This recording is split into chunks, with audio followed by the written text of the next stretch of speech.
राधे राधे। भक्त चरित्र भक्त सदन कसेईଙ୍କ मार्मिक कथा। प्राचीन काल सदन नामक कसेई जातिर जଣେ भक्त थिले। पिलादिनरू से भगवान कृष्णଙ୍କ नाम एवं हरिकीर्तन जप କରିବାକୁ भल पाउथिले। भगवानଙ୍କ नाम सबुबले तांक जीवरे थाए।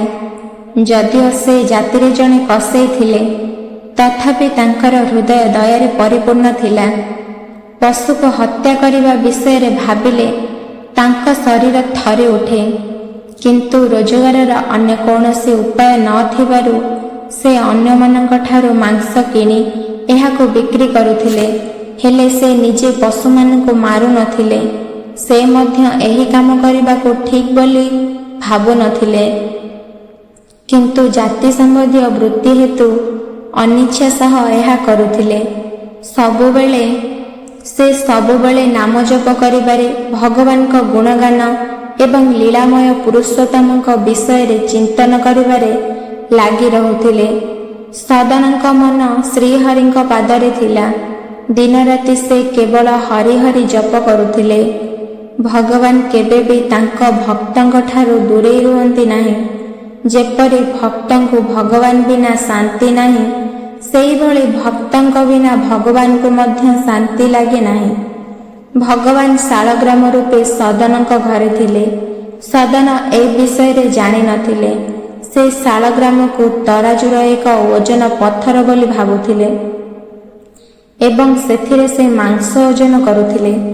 दिने सदनक दुकान देई जणे साधु जाउथिले। साधु जनक देखिबा मात्रे से शालग्राम को चिन्हिथिले। मांस बिकाली कसेईर अपरिष्कार स्थान रे शालग्राम को देखि साधु बहुत मन दुख गले। से सदन को शालग्राम मागिले।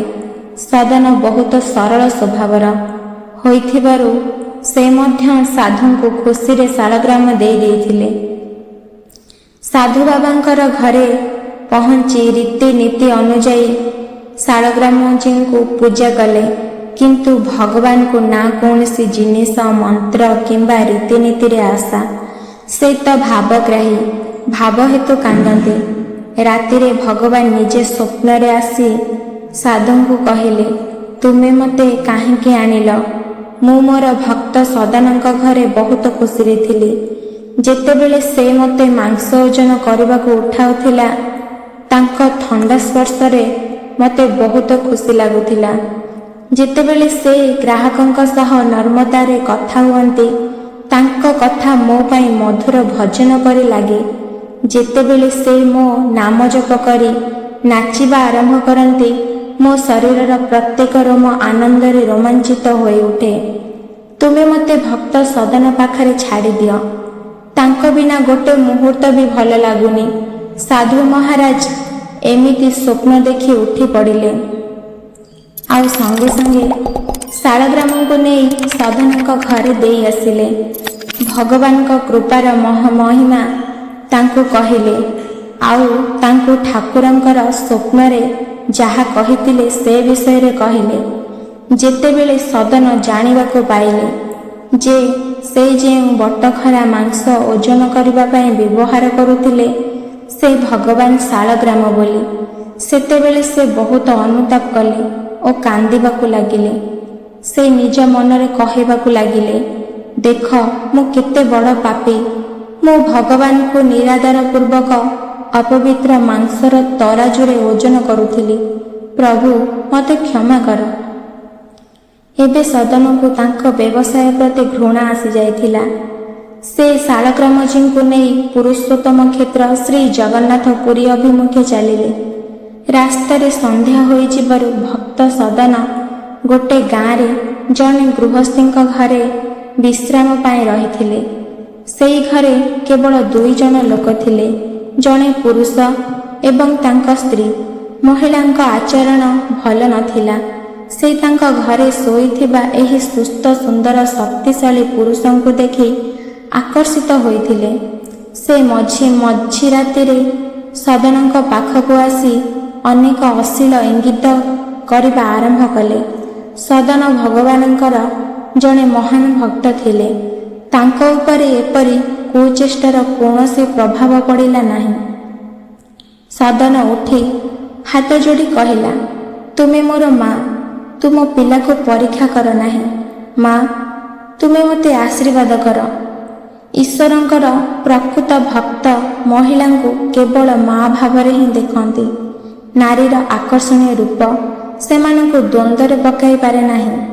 ସେ ହାଡ଼, ମାଂସ, ଚମଡ଼ା ଓ ମଳମୂତ୍ରର ପୁତଳିକୁ ସୁନ୍ଦର ବୋଲି ବିବେଚନା କରିବା ମୂର୍ଖତା କରନ୍ତି ନାହିଁ। କିନ୍ତୁ ଯେ ଲୋଭ ଓ ପାପ ଦ୍ୱାରା ପ୍ରଭାବିତ ହୁଏ, ତାର ବୁଦ୍ଧି ଖରାପ ହୋଇଯାଏ। ନା ସେ କିଛି ବୁଝି ବିଚାରିପାରେ, ନା କିଛି ଦେଖିପାରେ। ସେ ନିର୍ଲଜ୍ଜ ଆଉ ନିର୍ଦ୍ଦୟ ହୋଇଯାଏ। ସେ କାମୁକ ମହିଳା ଜଣକ ଭାବିଲା କି ମୋ ସ୍ୱାମୀ ଭୟରେ ବୋଧହୁଏ ସେ ମୋ କଥା ଶୁଣୁନାହାନ୍ତି। ସେଥିଲାଗି ସ୍ତ୍ରୀ ଜଣକ ଖଣ୍ଡା ନେଇ ଶୋଇଥିବା ତାଙ୍କର ସ୍ୱାମୀଙ୍କ ମୁଣ୍ଡ କାଟିଦେଲା। କାମାନ୍ଧ ବ୍ୟକ୍ତି କିଛି ବି ପାପ କରିବାକୁ ପଛାଇ ନାହିଁ। ଏବେ ସେ କହିବାକୁ ଲାଗିଲା, ହେ ପ୍ରିୟ, ଆଉ ଭୟ କର ନାହିଁ। ମୁଁ ମୋ ସ୍ୱାମୀଙ୍କ ମୁଣ୍ଡ କାଟି ମାରି ଦେଇଛି। ଆମ ଖୁସି ମଝିରେ ଆଉ କିଛି ବି ବାଧା ନାହିଁ। ଏବେ ତୁମେ ମୋତେ ସ୍ୱୀକାର କର। ସଦନ ଭୟରେ ଥରି ଉଠିଲେ।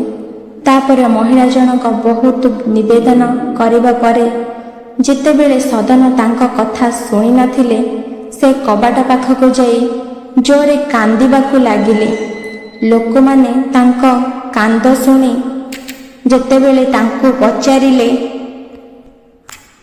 କ'ଣ ହେଲା ବୋଲି, ସେ କହିଲେ, ଏହି ଯାତ୍ରୀ ମୋ ସ୍ୱାମୀଙ୍କୁ ହତ୍ୟା କରି ମୋ ଇଜ୍ଜତ ନେବାକୁ ଚାହୁଁଥିଲା।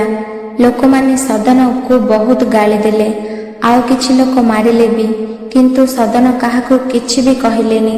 ମାମଲା ବିଚାରପତିଙ୍କ ନିକଟକୁ ଗଲା। ସଦନ ପ୍ରଭୁଙ୍କ ଲୀଳାକୁ ଦେଖୁଥାନ୍ତି ଆଉ ଶେଷ ପର୍ଯ୍ୟନ୍ତ ଚୁପ୍ ଥାନ୍ତି। ଅପରାଧ ପ୍ରମାଣିତ ବି ହେଲା କି ସଦନ ଏସବୁ କରିଛନ୍ତି ବୋଲି।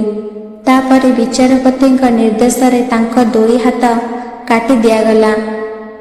ସଦନଙ୍କ ହାତ କଟିଗଲା। ରକ୍ତ ପ୍ରବାହିତ ହେବାକୁ ଲାଗିଲା। ସେ ଏହାକୁ ପ୍ରଭୁଙ୍କ କୃପା ବୋଲି ଭାବୁଥାନ୍ତି। ତାଙ୍କ ମନରେ ଭଗବାନଙ୍କ ପ୍ରତି ଟିକେ ବି ଅଭିମାନ ନଥିଲା। ଈଶ୍ୱରଙ୍କ ପ୍ରକୃତ ଭକ୍ତ ଏମିତି ହୋଇଥାନ୍ତି। ବିନା ଅପରାଧରେ ଯନ୍ତ୍ରଣା ପାଇବାକୁ ମଧ୍ୟ ସେ ପ୍ରଭୁଙ୍କ କୃପା ଭାବି ସ୍ୱୀକାର କରିନିଅନ୍ତି। ଭଗବାନଙ୍କ କୀର୍ତ୍ତନ କରି ସଦନ ଜଗନ୍ନାଥ ପୁରୀ ଆଡ଼କୁ ଚାଲିଲେ। ଅନ୍ୟପଟେ ପୁରୀରେ ମହାପ୍ରଭୁ ପୁରୋହିତଙ୍କୁ ସ୍ୱପ୍ନରେ ନିର୍ଦ୍ଦେଶ ଦେଲେ, ମୋର ଭକ୍ତ ସଦନ ମୋ ପାଖକୁ ଆସୁଛନ୍ତି। ତାଙ୍କର ହାତ କଟି ଯାଇଛି। ପାଲିଙ୍କି ନେଇ ତାଙ୍କୁ ସମ୍ମାନର ସହିତ ଆଣ।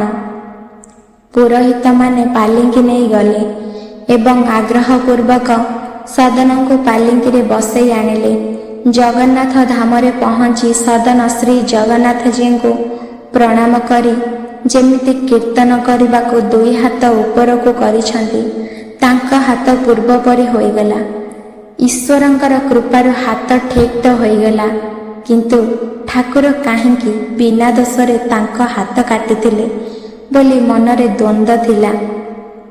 ଭଗବାନଙ୍କ ସଂସାରରେ କେହି ବି ବିନା ଅପରାଧରେ ଦଣ୍ଡ ପାଆନ୍ତି ନାହିଁ। ରାତିରେ ଭଗବାନ ତାଙ୍କ ସ୍ୱପ୍ନରେ ସଦନଜୀଙ୍କୁ କହିଲେ, ତୁମର ପୂର୍ବ ଜନ୍ମରେ ତୁମେ କାଶୀରେ ଜଣେ ସଦାଚାରୀ ବିଦ୍ୱାନ ବ୍ରାହ୍ମଣ ଥିଲ। ଦିନେ ଗୋଟେ ଗାଈ କସେଇଖାନାରୁ ଖସି ପଳାଉଥିଲା। ସେ କସେଇ ତୁମକୁ ଡାକିଲା, ଆଉ ତୁମେ କସେଇ ବୋଲି ଜାଣିବା ସତ୍ତ୍ୱେ ତୁମେ ଗାଈର ବେକକୁ ଦୁଇ ହାତରେ ଗାଈର ବେକକୁ ଧରି ଗାଈକୁ ଅଟକାଇ ଦେଇଥିଲ। ସେହି ମହିଳା ଆଉ କେହି ନୁହନ୍ତି, ସେ ସେହି ପୂର୍ବଜନ୍ମର ଗାଈ ଏବଂ କସେଇ ତାଙ୍କ ସ୍ୱାମୀ ଥିଲେ ବୋଲି ତାଙ୍କର ପୂର୍ବଜନ୍ମର ପ୍ରତିଶୋଧ ନେବାକୁ ସେ ତାଙ୍କ ଗଳା କାଟିଦେଲେ। ତୁମେ ଭୟଭୀତ ଗାଈକୁ ଦୁଇ ହାତରେ ଧରି କସେଇକୁ ଦେଇ ଦେଇଥିଲ।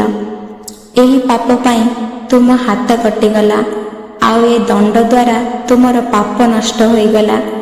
ଭକ୍ତ ସଦନ ଭଗବାନଙ୍କ ଅପାର କୃପାକୁ ଅନୁଭବ କଲେ ଏବଂ ଭଗବାନ ପ୍ରେମରେ ବିଭୋର ହୋଇ ବହୁତ ଦିନ ଧରି ସେ ଭଗବାନଙ୍କ ନାମ କୀର୍ତ୍ତନ, ଗୁଣଗାନ ଏବଂ ଭଗବାନଙ୍କ ଧ୍ୟାନରେ ରହି ସେ ଜଗନ୍ନାଥ ଧାମରେ ରହିଲେ ଏବଂ ଶେଷରେ ଶ୍ରୀ ଜଗନ୍ନାଥଜୀଙ୍କ ଶ୍ରୀ ଚରଣରେ ଦେହତ୍ୟାଗ କରି ଭଗବାନଙ୍କ ପରମ ଧାମକୁ ଗଲେ।